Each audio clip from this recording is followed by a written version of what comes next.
What's going on, guys? Welcome back to my channel. In this video, I'm going to share with you mindfulness practices that aren't meditation.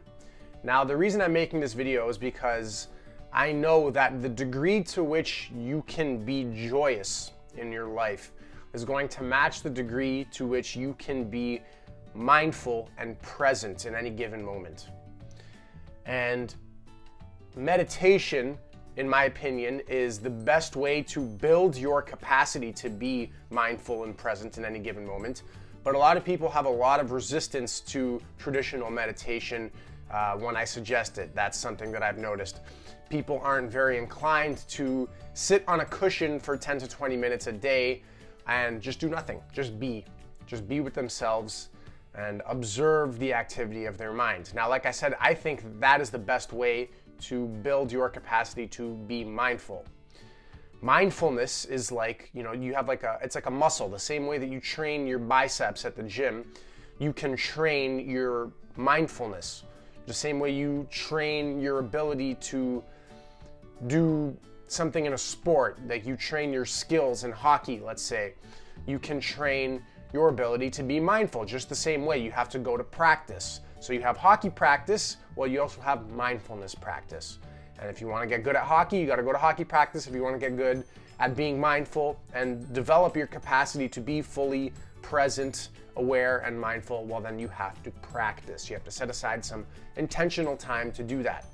So, for those of you who have a lot of resistance to sitting on a cushion, very well, I'm going to introduce some practices to you where you can actually do something instead of just doing nothing, while still practicing your capacity to be mindful.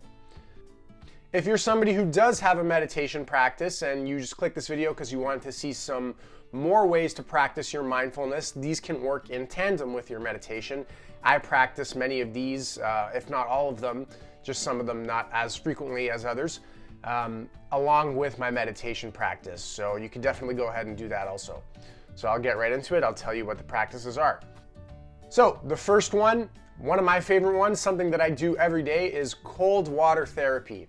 Now, I do this in the form of a cold shower every morning. I also sometimes do it by means of cold water submersion. So if I'm by a lake in the winter time, I might break some ice and go get in the lake. If I'm by a river, same thing. A lot of people actually have cold tubs in their home just for this purpose. But that's obviously pretty expensive and you probably don't have that and aren't willing to invest in that just as a means of trying it out. So I definitely recommend cold showers as the easiest way to do this, especially because you can just warm up right after. If you're doing a lake plunge in the winter time, you can't really warm up right away unless you have a car nearby, so that can be a little bit more intimidating. But yeah, cold showers, cold water therapy. This is one of my favorite ways to practice mindfulness because it almost forces you. It doesn't really give you a choice. It takes you right out of your mind, puts you right into your body. You have a tendency to want to clinch up and just tighten and resist the cold, but that actually makes it worse. If you breathe into it, you allow your body to stay loose and breathe into your belly instead of just breathing into your chest and having tight, shallow breaths. You will be able to endure the sensation that you're feeling with much more ease, much less resistance. And eventually you'll notice, oh, this feels kind of good. And it opens up a dimension of power that you have, so to speak, to recognize like, oh, this is just a sensation. This isn't inherently painful. So that's one of my favorite ways to practice mindfulness is cold water therapy. Now the second one is on the flip side of that, which is hot exposure or heat exposure. Now you can do this most traditionally in the form of a sauna. I don't do this very often because I don't have access to a sauna at the ready. My gym doesn't have a sauna. My home doesn't have a sauna. But if you're somebody who lives in a building, it's pretty common that buildings, like new apartment buildings, have saunas. If the gym that you go to has a sauna, I strongly encourage that you use it. It's a great way to it's just like the cold showers, get into your body and just be mindful of what it is that you're feeling. It's a nice change from what you experience during the day, the sensation of like room temperature. you get to experience this different temperature, and it provides different sensations to your body that you can really be mindful with. Now, with the cold showers, with the saunas, with everything else on this list, it is only a mindfulness practice if you set the intention to practice mindfulness with these things that you're doing. Because you can easily just go into a sauna with your phone and kind of just think about it as if, oh, I'm going to get in here and sweat it out for 20 minutes because it's really good for my health. But that's not that's not getting the biggest bang for your buck, so to speak. Like, you can really take advantage of the change of state that these things are going to provide for you and really feel into them and be mindful with them. So you can waste an opportunity and just go in the sauna like on your phone and pass the time, or you can sit with it and really feel how nice it is. In the sauna, it might be a little bit easier to feel how nice it is versus the cold shower, but both, if you pay close attention and you sit with them, be very present with yourself in those situations, you'll find they're both really nice experiences. Another one that is very good, very accessible to everyone is breath work. There's different kinds of breath work. There's holotropic breath work, there's Wim Hof breathing, and that can actually kind of work in tandem with your cold showers or your cold water therapies, the Wim Hof breathing.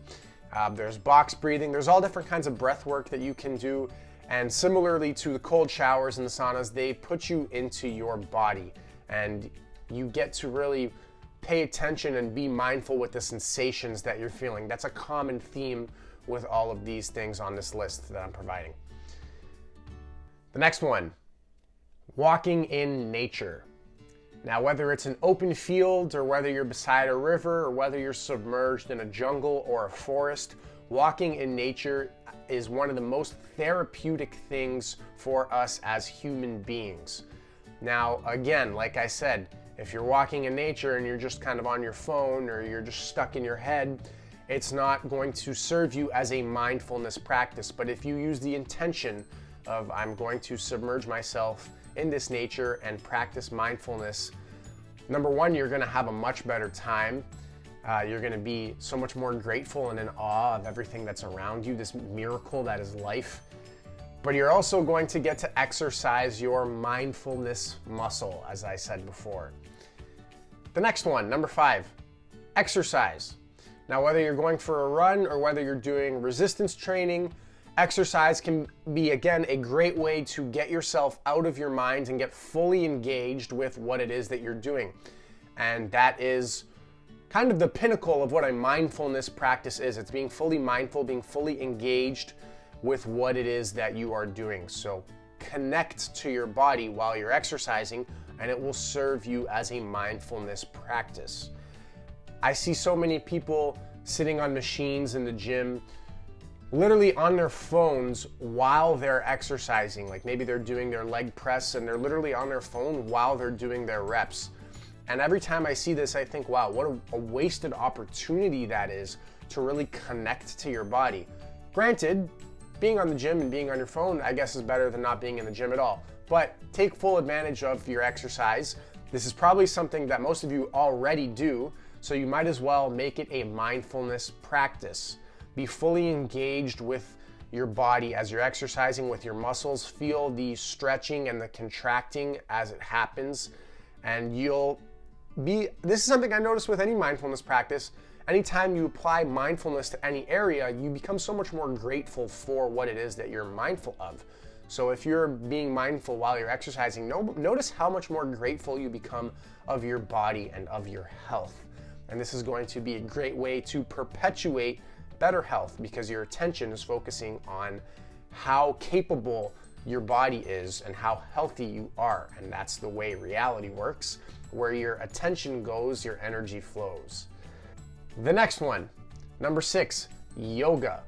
Now, yoga kind of fits in the same boat as exercise, but I wanted to reserve a different point altogether for yoga, because many people do yoga and just plainly think about it as exercising. They equate it with, going to the gym.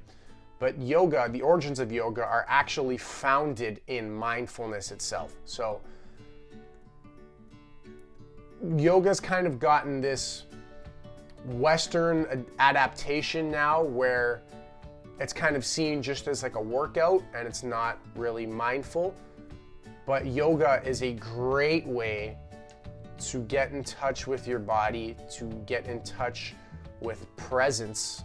Feel your body releasing tension as you're doing the stretches, synchronizing the body and the stretching with your breath. As you let your out breath go, you can sink into your stretch a little bit more. This is another one that I personally do every single day, and it's one of my favorites. It's a great way to relax. It's a great way to practice your mindfulness and create a healthier and more flexible body. Now, all of these things I just listed, like I said, it all comes down to the intention. You can do every single thing on this list and it will not serve you as a mindfulness practice if you aren't intending to practice mindfulness. So how do you intend to practice mindfulness?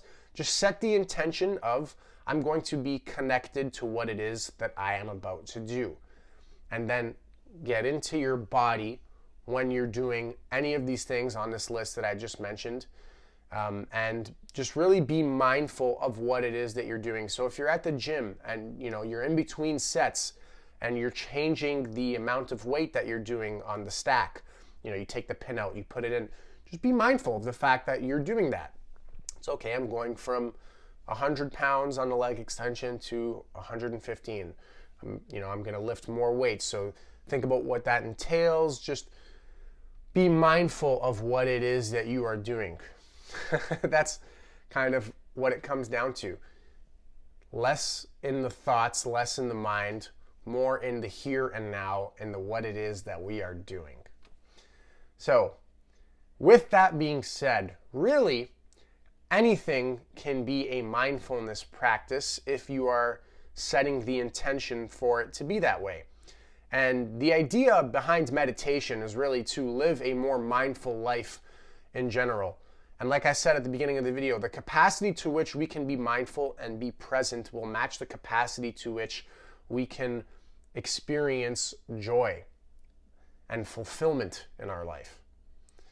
And if you practice mindfulness, you don't have to take my word for it. Practice mindfulness and you will know this to be true. The more present you are, the more aware you are, the less in resistance to the present moment you will be. This is a very common theme. This is sort of like the hidden sickness that riddles most of the world, is this mental activity that we're constantly caught up in and the lack of mindfulness to what is here and now. A lack of mindfulness creates anxiousness, it creates resistance to what is going on, it creates areas of ourselves that we repress, suppress, and deny, and that in turn creates parts of ourselves that are in disharmony. And I can go on as to why lacking mindfulness is creating a whole bunch of problems for you, but you don't have to take my word for it. You can practice yourself and see this to be true. So like I said, meditation, I think, is the most efficient way to practice mindfulness because you're not caught up in doing anything else. So once you're sitting and just being aware of here and now, you're practicing your mindfulness, so when you do go and do things, you can be mindful while you're doing them as well. But all of these things that I just listed are very good ways to intentionally practice mindfulness amongst doing something. I like to think of meditation as dropping all the doing and simply being, but if you want to practice mindfulness while doing, those are a lot of great ways to do so. And you can do this with anything. You could do this with cleaning your house. You could do this with attentive listening in a conversation with a friend, or maybe you're in a class.